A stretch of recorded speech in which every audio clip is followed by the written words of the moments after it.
Welcome to The Explainer. Today, we're diving into a high-stakes story that's unfolding right now in the global energy market. We're talking about geopolitics, big money, and a country you need to be watching, Niger. They're an absolutely critical player in the world of uranium, but they've been on the sidelines. Take a look at this number. That's the spot price for uranium. And let me tell you, it is on a tear. This is the stuff that fuels nuclear reactors, and prices are hitting highs we haven't seen in over 15 years. It's simple, really. The world is hungry for nuclear power, which means it is absolutely starved for uranium. And that brings us to the heart of the story. With demand just surging, why is one of the world's top producers basically sitting on the bench? Well, Niger's been tangled up in some serious political turmoil. A military coup, sanctions, you name it. But you know what? The real story here isn't why they're sidelined. It's about what's happening just beneath the surface to bring them back. Today, we're going to break down the 4 key pillars of evidence that suggest Niger's return to the global uranium stage isn't just possible, it's looking inevitable. And trust me, it's happening a lot faster than you might think. Okay, let's dive into our first pillar, the geopolitical thaw. While everyone was focused on the sanctions and the drama, some really practical bridges were being rebuilt, both through diplomacy and just getting things moving again. So what's this? $179.3 million. That's the price tag on a brand new 5-year health cooperation agreement signed between the United States and Niger. This isn't just some random handout. It's a huge signal of diplomatic re-engagement.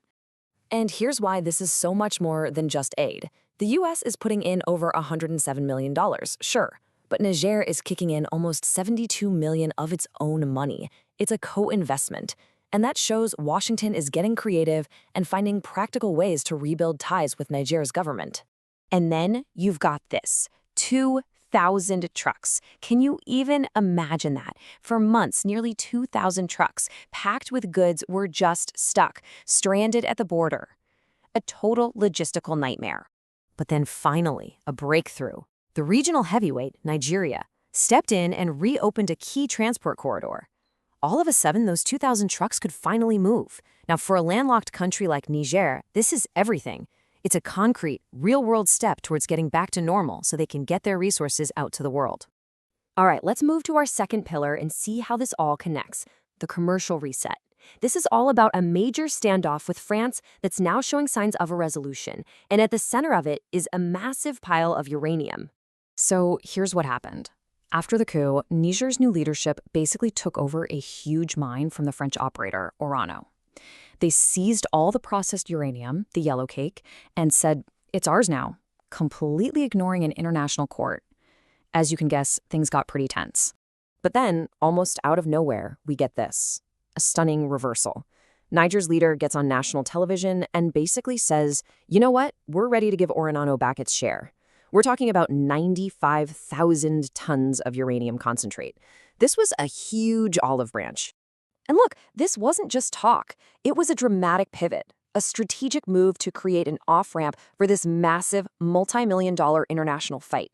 Resolving this doesn't just unfreeze a giant stockpile of uranium, it starts to mend a commercial relationship that is absolutely critical for Niger. Now for our third piece of evidence, and folks, this is the big one. We're talking about the economic engine. This is the most significant commercial project in the entire country, the Dasa Project. It is the key to Niger's uranium future. So Dasa isn't just any mine. It's Africa's highest-grade uranium deposit that's currently under development, a true world-class asset. And here's the kicker. The government of Niger is a 20% partner. So for them, making this work isn't just business, it's a top national priority. Of course, a project this huge needs money, a lot of money. And that's where this number comes in, $295 million. That is the size of a pending loan from a U.S. government agency, the DFC, a single loan that could be big enough to fully fund the rest of the mine's construction.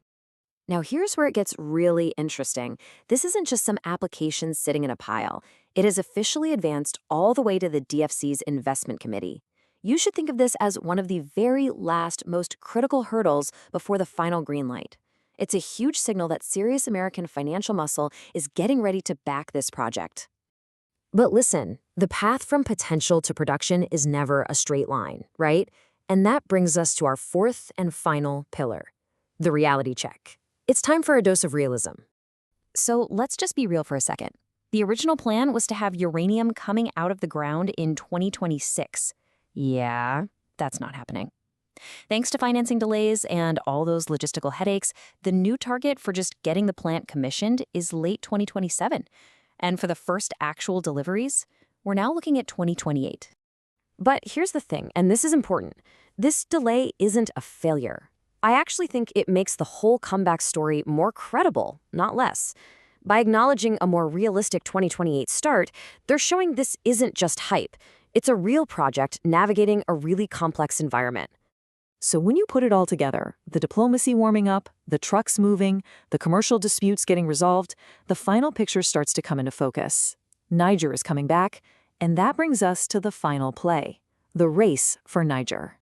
And make no mistake, this is not happening in a vacuum. You've got all the major players positioning themselves. The U.S. is re-engaging with diplomacy and that big DFC loan. Russia is making moves through its state-owned energy giant. France is trying to salvage a decades-long relationship. And of course, China is watching very, very closely. The race is on. When you put it all together, the conclusion becomes pretty clear. You have world-class uranium in the ground, a global market that is desperate for new supply, and the crucial geopolitical relationships that are finally starting to thaw. A major shift is coming. Bringing Niger's vast resources back online could be an absolute game changer, potentially easing some of the supply pressure in a very tight market. But it also raises one final crucial question about who's actually going to benefit from this comeback. Because the bottom line is this: Niger's coming back. The real question is, who captures it? The answer to that, whether it's Western partners, Russia, or someone else, will have profound consequences for energy markets and geopolitics for years to come.